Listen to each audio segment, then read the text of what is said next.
when I was... Town's been dark a while now. Could be a mechanical trying to sabotage us. Bang up work, soldier. You're a credit to your uniform. Oh, that reminds me. Gotta look into getting us a uniform. So this is it then. The key to humanity's victory over the mechanical hordes. I would reward you with the gratitude of the Resistance, but I'm guessing you want something tactile. So here's a couple bits for your trouble, and a little something to remember me by.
I put my whole life in that cannery.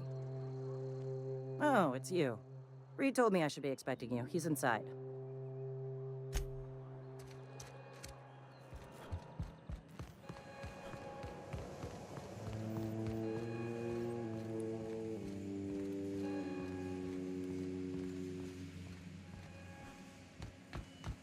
You want to know what gets my bile churning?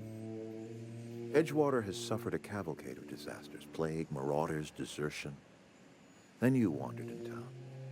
And I was so damn sure our luck was starting to turn. I never knew how right I was.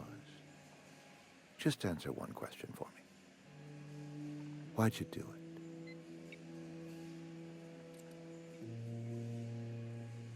Wonderful. Law have mercy. Well done, Reed. You went and delivered the fate of Edgewater into the hands of a certified imbecile.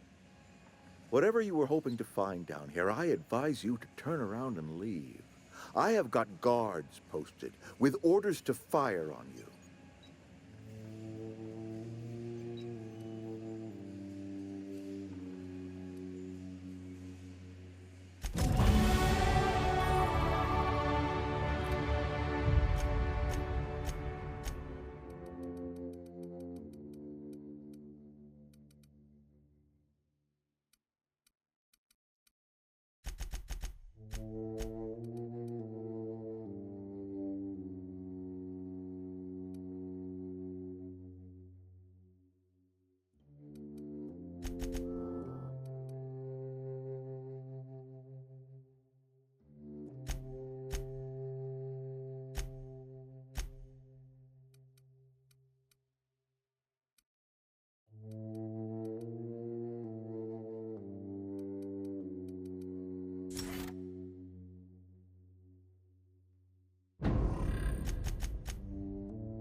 Something's not Here they right. come!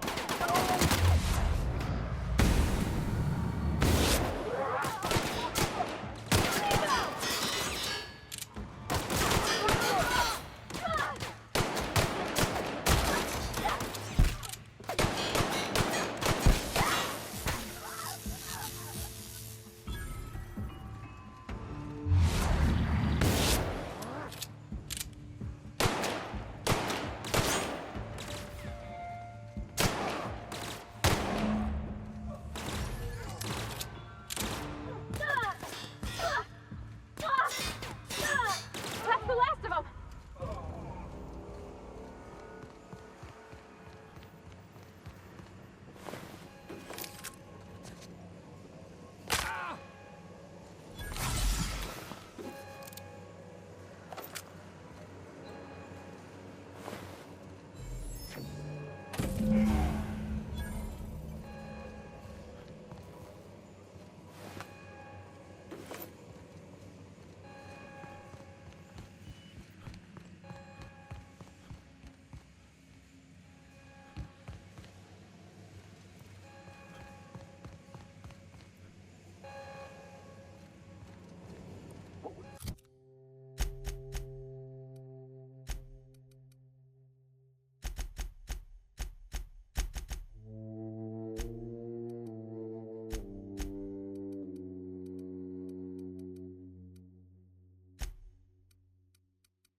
Incoming!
What are we supposed to do now?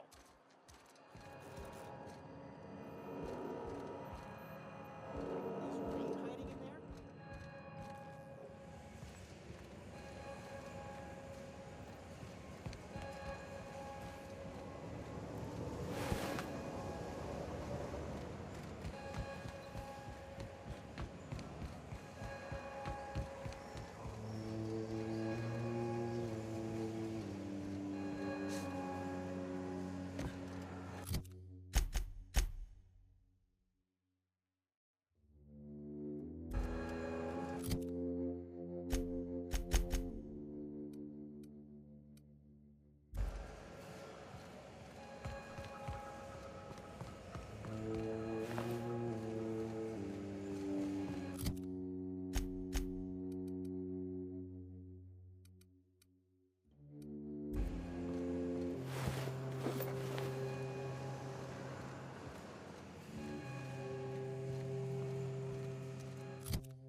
Is this your ship? Oh my stars, she is just so handsome. Does she have a name yet? What's her drive model? Oh, gosh. Listen to me babbling. When I was in Edgewater, I dreamed of flying on a real ship, working on a real engine, belonging to a proper crew. Edgewater won't last another season without power, but that don't change the fact that I'm indentured to Spacer's Choice. Company expects me back at my post.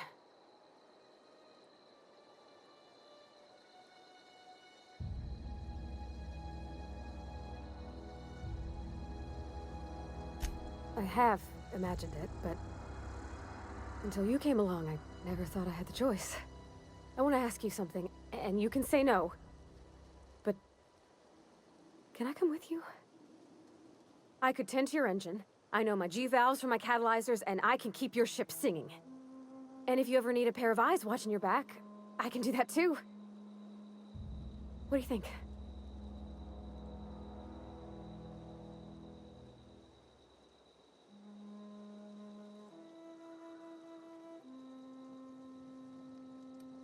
Yeah, I've been thinking about that.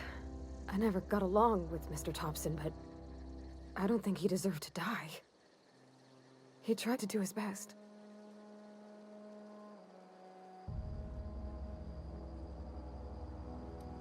I don't know about that. Mr. Thompson wasn't an evil man. He wasn't given to violence. Though if Miss McDevitt were here, I wager she'd agree with you. I had my misgivings about Miss McDevitt and the deserters, but you took pity on them and sent power to their garden even though you knew Mr. Thompson would hate you for it. All this time, you've been determined to get your regulator back, get your ship up and running, and cut a path out of this place. And well, I want in. Yes! I mean, thanks. You won't regret this, mister. Captain. I can call you Captain now. Ha! I got a captain.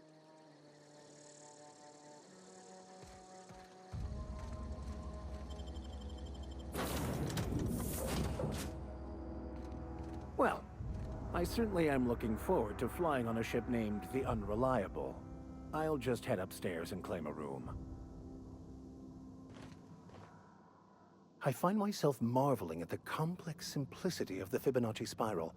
I'm sure you know what that's like. Something vexing you, Captain?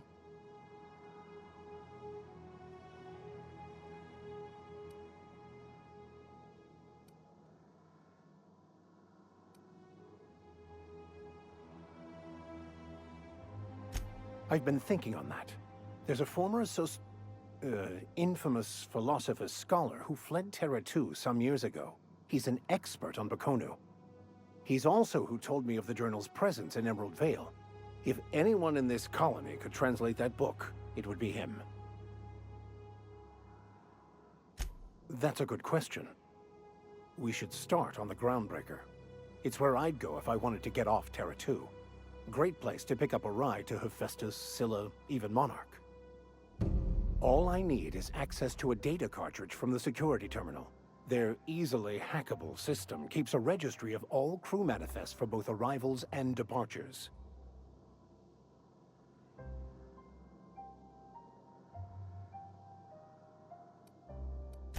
I'll comb the last 6 months of departure manifests to track the Philosophist's off-world destination. Thank you, Captain. Yeah, huh? You mean about the mission being too clean?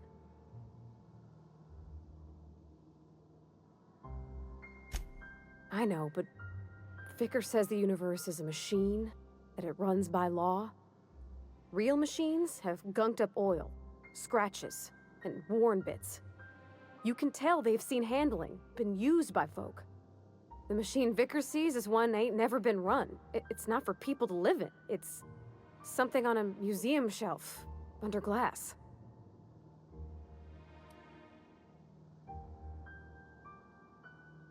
I reckon we already do, and we ain't got no choice in the matter. So maybe somebody ought to take a rag to it.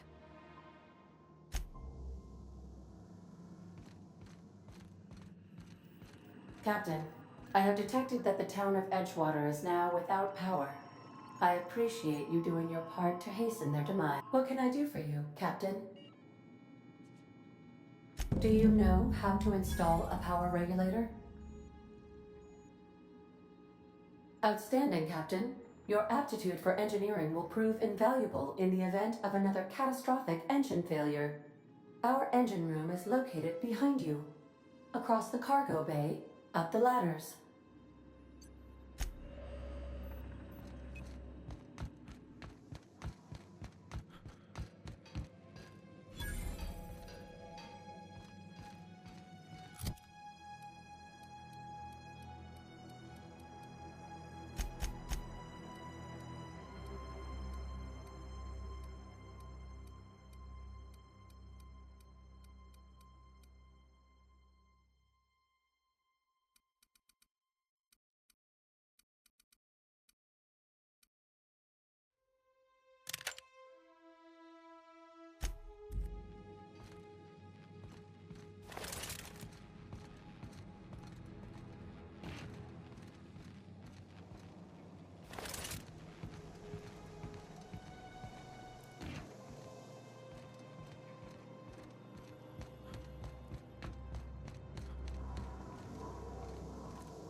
What can I do for you, Captain? All systems are operating within acceptable parameters. I am prepared to bring the unreliable into low-altitude orbit. This should prove an adequate test of our flight capabilities.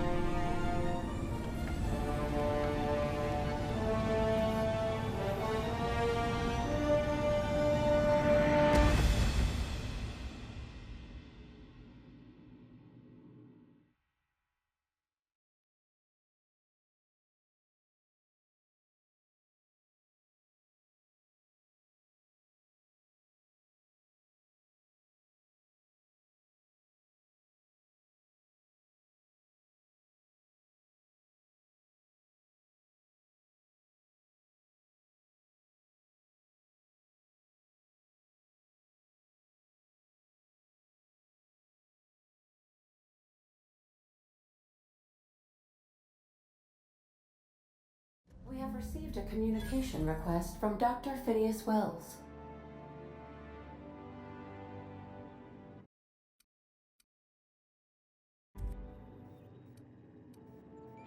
Aha, there you are, hale and hearty, and captain of your own ship. I see you're putting the unreliable to good use. Shame about her former captain, horrible way to die. How are you feeling, by the way? I lost track of you in that cave back there. Experiencing any, unnatural drippage? Perfectly normal side effect of thawing, I assure you.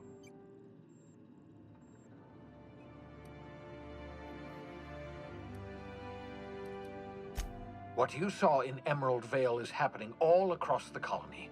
Food shortages, lack of supplies, and basic necessities. We're dying.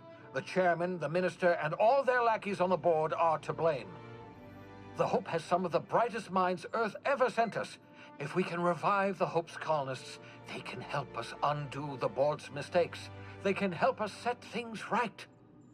You need to get to Stellar Bay on Monarch. I have contacts there. They'll help me, help us, find the chemicals to revive your fellow colonists. Gladys Culkelly, lovely woman, runs a cozy little black marketing outfit on the Groundbreaker. She can get you a nav key to land on Stellar Bay.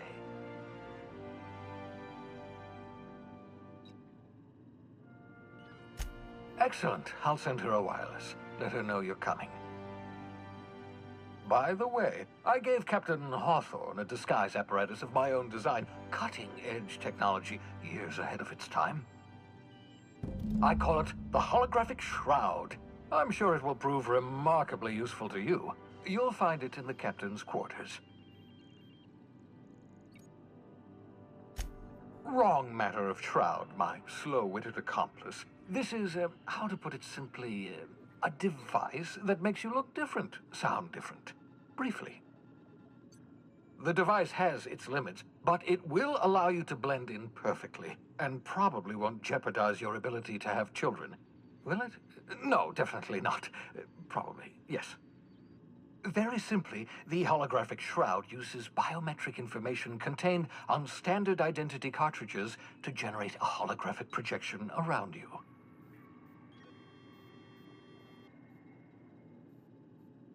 Excellent. I'll contact you once you've found a way to get to Stellar Bay. If you have any questions, come see me in my lab. And remember, don't trust the board. They'll try to win you over with promises of wealth and power, but it's a lie. The board's only interested in filling their own pockets. If we don't put a stop to them, they're going to run this colony to the ground. Transmission ended. If you are ready to depart, please select a destination on your navigation terminal.